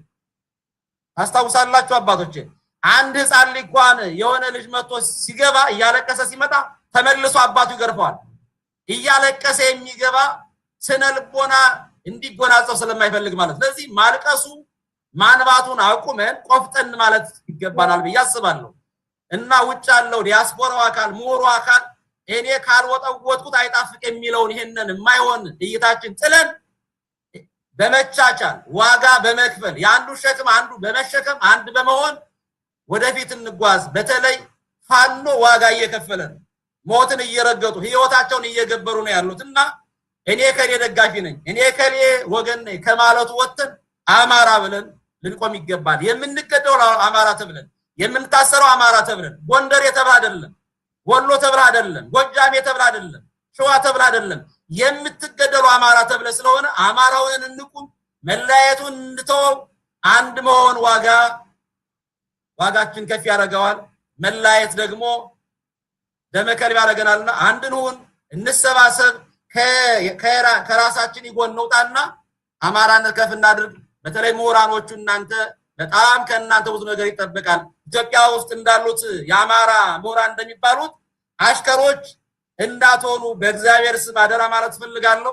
በክቡር ሊቀ ካህናት ምሳሌ እንግራ ስም በአባትነታቸው እሳቸው የሁላችን አባትም የእድሜም የእውቀትም አባት ስለሆኑ አደራ ማለት ፈልጋለሁ። እግዚአብሔር ትግላችን ግብ አድርጎልን የሳኦልን ሳይሆን የዳዊትን ኃይል ለሁላችን አጎናጽፎ አማራነት ከፍ ብሎ ህዝባችን ከሞት ተሻግሮ ለማየት መድኃኔዓለም ያብቃን። አመሰግናለሁ። እግዚአብሔር ይስጥልኝ። አባታችን እናመሰግናለን። በእርግጥ የጥያቄው መንፈስ ጥያቄው ቤተክርስቲያንን እንደ ተቋም ነው ጥያቄው የቀረበው። አሁን ባለንበት ሰዓት ባለንበት ወቅት ባለንበት ችግር ማን ከማን ጋር እንደቆመ ይታወቃል። ማን ከህዝብ ጋር እንደቆመ የሃይማኖት መሪ ይታወቃል። ማን ከጨፍጫፊ ጋር እንደቆመ ይታወቃል። ታሪክም ይህንን ይጽፈዋል። ወደፊትም ሁሉም በስራው የሚጠየቅበት የሚወቀስበት ነው የሚሆነው። ምስጋና እናቀርባለን። እንግዲህ የመጨረሻ ወሰን መልእክት ካለ የመጨረሻ መልእክት አንተ አድርግና ከዛ አባታችን ይህንን ስብሰባ እንዲዘጉልን እንጠይቃለን። መልካም። ብዙም ምለው ነገር አይኖርም። ብዙ ቁም ነገሮች ሀሳቦች ተጋርተዋል። ይሄ ቀጣይ ተግባር ነው። በካናዳ ግን በዓለም አቀፍ ደረጃ ያለው አማራ በተቋም ድርጅት በመደራጀት ሊቋቋመው የሚችል ከፍተኛ የሆነ አቅም ያለው ስብስብ ነው ያለው። ይሄ ግን በጣም ውስን ሰዎች ናቸው የሚሳተፉት። ምናልባትም በእኔ ግምት በውጭ ያለው አማራ ውስጥ በአማራ ንቅናቄ ውስጥ የሚሳተፈው በቁጥር ቢበዛ ከ10% አይበልጥም። ሆኖም ግን ለውጦች እና እድገቶች ይታያሉ። ቅድም አባቶች እንዳሉት ሌሎች ሰዎችም እንዳሉት የአንድነት መሳሳት ወይም የመከፋፈል ችግሮቹ በጣም ሌላው ወሳኝ እየወሰነ ያለው ነው አቅማችን። ስለዚህ በአጭሩ ዛሬ በተሰዉ ወገኖቻችን በተለይም ደግሞ በቅርብ በግፍ የተሰዉት እህቶቻችን መታሰቢያ ይሆን ዘንድ ይሄንን የሻማ ማብራት እናድርግ እንጂ ይሄ ሻማ ስናበራ ሻማው ከሰዓታት በኋላ ብርሃኑ ይጠፋል። እነዚህ ወገኖቻችን አሁንም ድረስ እየተሰዉ ያሉ ፋኖቻችን የነሱ ብርሃን ግን ቀጣይ የሚሆነው በእኛ ውስጥ ነው። በእኔ በእናንተ የሚቀጥለው ትውልድ ውስጥ በየቀኑ በምናደርገው እንደ አማኝ በጸሎት እንደ ሰው ደግሞ በመሬት ላይ እንዳለ ደግሞ ተግባራዊ በሆኑ ስራዎች በምናደርጋቸው እንቅስቃሴዎች ነው የነሱ ህያው ሆነው የሚቀጥሉትና ይሄንን አይነት ስራችንን በሰፊው መቀጠል አለብን። በዚህ ሰዓት ላይ ወሳኝ የሆኑ ተሳትፎች በውጭ ካለው አማራ ይጠበቃል። ቅድም እንደተባለው ያለንበት አካባቢ ከተሞች ላሉ የመንግስት አካላት፣ ዓለም አቀፍ ተቋማት ለህዝቡ ማስረዳት በተለይም ደግሞ አማራው በንቁ እንዲሳተፍ በንቁ ድጋፍ እንዲያደርግ መወትወት የተቋሞቹ እንግዲህ አንዱ እና መሰረታዊ ዓላማቸው ይሄ ስለሆነ በርትተን መስራት አለብን። አንድነት ከዚህ ካለንበት ችግር ሊያወጣን የሚችል ብቸኛ መንገድ ነው። አንድነት ሲባል አንድ አይነት ያስባል፣ ሁሉም አንድ አይነት አመለካከት ይኖረዋል አይደለም። ግን መሰረታዊ በሆነው በአማራዊነት በተጀመረ ትግልና ንቅናቄ ላይ በአቋም በጽናት መቀጠል ይኖርብናል። የሀሳብ ልዩነቶች አዎንታዊ ናቸው፣ እነዛን እያስተባበር መሄድ ይኖርብናል። ስለዚህ በዚህ አጋጣሚ ለሁሉም አማራዎች እዚህ ላላችሁ ለሌሎችም ማስተላለፍ የሚፈልገው ባሉት ማህበራት ባሉት ድርጅቶች ውስጥ የበለጠ እንሰባሰብ፣ እንጠናከር። ለህዝባችን ለወገናችን ወቅታዊና ወሳኝ የሆኑ ድጋፎችን በሚችለው መጠን ከምንችለውም አልፈን መስራት ግድ ስለሚለን በዛ ሁኔታ እንደራጅ፣ እንሰባሰብ። ይህንን ላዘጋጃችሁ የካሳ የአዘጋጅ ኮሚቴ አባላት ተገኝታችሁ በቡራኬም መልእክታችሁን ላስተላለፋችሁ የሃይማኖት አባቶች አጠቃላይ ለዛሬ የተገኛችሁ በዚሁ በዙም ላይ በተላለፈው በዩቲዩብ ላይ የተከታተላላችሁ ላላችሁ ወገኖች ሁሉ ምስጋና እያቀረብኩ በተለይም ይህንን በማሰራጨት ላይ ላለው የአማራ ሚዲያ እንደዚሁ ምስጋናችንን እናቀርባለን። ይህ ካምፔን ይህ ዘመቻ እየተካሄደ ያለው በዓለም አቀፍ ደረጃ በዓለም አቀፍ የአማራ ንቅናቄ እና ሌሎች የዓለም አቀፍ የአማራ ስብስቦች የጋራ በሆነ ላለፉት አንድ ወር ተኩል እስከሚቀጥለው ዲሴምበር መጨረሻ ድረስ የሚካሄድ የድምፅ ማሰማት ዘመቻ አካል ነው። ካሳም በዛ ላይ በንቁ የተሳተፈ ነው ያለው በአየን በኩል በዓለም አቀፍ የአማራ ንቅናቄ በኩል። ቅድም እንደተጠቀሰው በአውስትራሊያም ተመሳሳይ ዝግጅት የተካሄደ ነው። ከካናዳ እስከ አውስትራሊያ፣ ኒውዚላንድ፣ ከአውሮፓ እስከ ደቡብ አፍሪካ ባለው አማራው በዚህ መልክ ለወገኖቹ ድምፁን እያሰማ ያለበት ሁኔታ ነው እና ይሄ በሰፊው ይቀጥላል። ሁላችሁንም በካሳ ስም እንደገና በጣም አመሰግናለሁ። ይስጥልኝ። እሺ፣ እናመሰግናለን ዶክተር ሮቤል። ጋሽ ተክሌም ተገኝታችሁ ንግግር ስላደረጋችሁ እናመሰግናለን። አባታችን ሊቀ ካህናት እንግዲህ ይህንን ስብሰባ በጸሎት እንዲዘጉልን እንጠይቃለን። በስመ አብ ወወልድ ወመንፈስ ቅዱስ አሐዱ አምላክ አሜን። አቤቱ ሕያው አምላክ ቸርና ይቅር ባይ ሁሉም ማድረግ የምትችል አንተ ነህና አሁንም ለሚሞቱት ወገኖቻችን አንተ ጥላ ከበባ እንድትሆናቸው የሞቱትንም በአብርሃም በይስሐቅ አጠገብ እንድታስቀምጥልን ለቤተሰቡ አጽናኝ መንፈስ ቅዱስ እንድትልክላቸው እንለምንሃለን። ሀገራችን ኢትዮጵያም ከዚህ መከራ ወጥታ ለማየት አብቃን። ከዚህ ፍጅት ከዚህ ድርጊት እግዚአብሔር አስወግዶልን ሰላሟን ለማየት ያብቃን። እግዚአብሔር ባርካችሁ። ፈጣሪያችን እያልን ለምነው አባታችን ሆይ በሰማያት የምትኖር ስምህ ይቀደስ፣ መንግስትህ ትምጣ፣ ፈቃድህ በሰማይ እንደሆነች እንዲሁም በምድር ትሁን። የዕለት እንጀራችንን ዛሬ በደላችንን ይቅር በለን እኛም የበደሉንን ይቅር እንደምንል፣ አቤቱ ወደ ፈተናም አታግባን ከክፉ ሁሉ አድነን እንጂ መንግስት ያንተ ናትና ኃይል፣ ክብር፣ ምስጋና ለዘላለሙ አሜን። በነቢይ በገቢር ባህል የተሰራ ኃጢአት የማይሰራ እግዚአብሔር ባርካችሁ። አሜን። እግዚአብሔር ይስጥልን። ደህና ምሹ፣ ደህና ዋሉ፣ ደህና ደሩ። እናመሰግናለን ጌታዬ። እናመሰግናለን። እግዚአብሔር ይስጥልን። ይስጣችሁ ሁላችሁንም። ሰላም ሁኑልን። ታንኪዩ በጣም ግሩም ነው።